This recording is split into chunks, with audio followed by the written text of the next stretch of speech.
Halo teman-teman, di sini saya akan membahas mengenai yang berjudul Omnibus Law akan picu kehancuran tanah Papua. Sebelum membahas materi tersebut, saya akan memperkenalkan diri terlebih dahulu. Nama saya Muklas Abrori dengan nomor induk mahasiswa B10018526. Dosen pengampu Dr. Haji Fauzi Syam, SHMH. Yang pertama, apa itu Omnibus Law? Omnibus Law adalah sebuah undang-undang yang merevisi sejumlah bahkan puluhan belit atau undang-undang atau peraturan. Joko Widodo usai dilantik sebagai Presiden Republik Indonesia 2019 sampai 2024 menyinggung sebuah konsep perundang-undangan bernama Omnibus Law. Jokowi berharap Omnibus Law ini akan memangkas kendala birokrasi di sektor investasi dan meningkatkan daya saing global Indonesia yang masih tertinggal. Rencana pemerintah berencana mengajak DPR untuk menggabungkan 74 undang-undang di bidang investasi ke dalam 2 undang-undang. Yang pertama, Undang-Undang Cipta Lapangan Kerja, dan yang kedua, Undang-Undang Pemberdayaan UMKM. Berikutnya, rancangan Undang-Undang Omnibus Law Cipta Kerja disahkan dalam rapat paripurna DPR RI akan menjadi ancaman serius bagi hutan dan kehidupan masyarakat ada di tanah Papua. Tanpa adanya Omnibus Law pun, sebenarnya aset alam Papua telah mulai dijarah secara diam-diam lewat pembagian berbagai bentuk penguasaan konsesi. Deregulasi hukum melalui Omnibus Law tidak lain hanya akan semakin mempermudah cara-cara penguasaan hak-hak masyarakat adat melalui mekanisme hukum.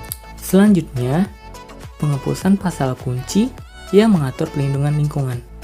Hal tersebut dijelaskan oleh juru kampanye Hutan Papua Greenpeace Asia Tenggara di Indonesia, Nicodemus Wamafma. Undang-undang baru itu menghapus atau mempermudah persyaratan izin lingkungan dan analisis mengenai dampak lingkungan atau AMDAL, dan menghilangkan ketertiban pemerintah daerah dalam melakukan pengawasan dan penjatuhan sanksi terhadap pelaku perusakan lingkungan.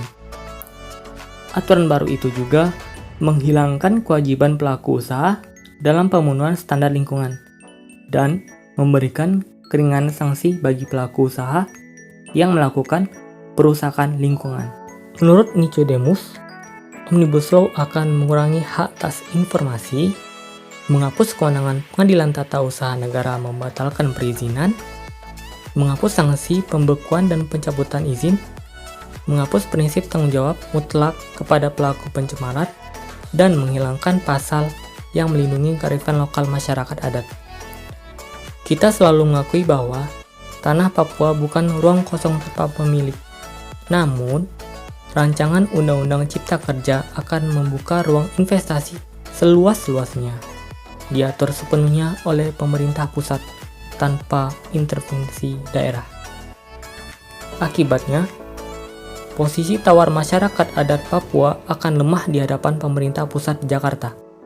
Nicodemus memperkirakan akan ada hak wilayah yang hilang, diberikan kepada investor atau korporasi, dan akan ada lagi jutaan hektar tanah dan hutan beralih menjadi perkebunan, konsesi hak pengusahaan hutan atau HPH, konsesi hutan tanaman industri atau HTI, atau menjadi kawasan pertambangan. Nicodemus menyatakan, saat ini saja dampak ekologi berupa deforestasi telah sangat terasa.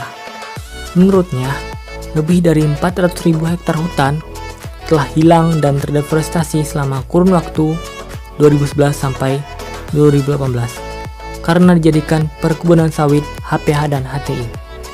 Nicodemus menjelaskan juga, saat Undang-Undang Cipta Kerja dilaksanakan, kemudahan memperoleh izin investasi, penghapusan syarat izin lingkungan dan studi AMDAL, dan juga hak guna usaha yang diperpanjang dari 35 tahun menjadi 90 tahun atau 1 generasi.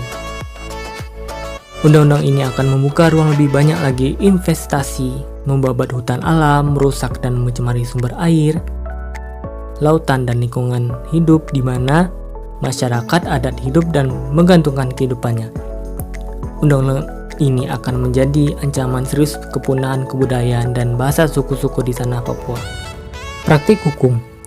Menurut Nicodemus, berbagai investasi dan konversi kawasan hutan itu tidak memperbaiki kesejahteraan masyarakat adat di Papua. Melalui Omnibus Law, secara nyata pemerintah tengah memperparah bencana ekologis bagi kehidupan ke depan.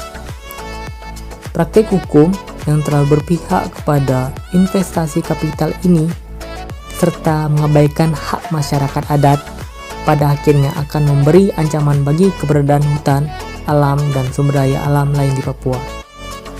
Penghisapan kekayaan alam dan penyingkiran hak hidup masyarakat akan meningkatkan eskalasi konflik. Maraknya investasi justru tidak sebanding lurus dengan perbaikan ekonomi rakyat Papua. Walaupun Papua telah memiliki Undang-Undang Otonomi Khusus atau Undang-Undang Otsus, namun kehadiran berbagai undang-undang sektoral dan Omnibus Law kedepannya akan melumpuhkan penerapan Undang-Undang Otsus. Thank you teman-teman, semoga video ini bermanfaat. Dadah.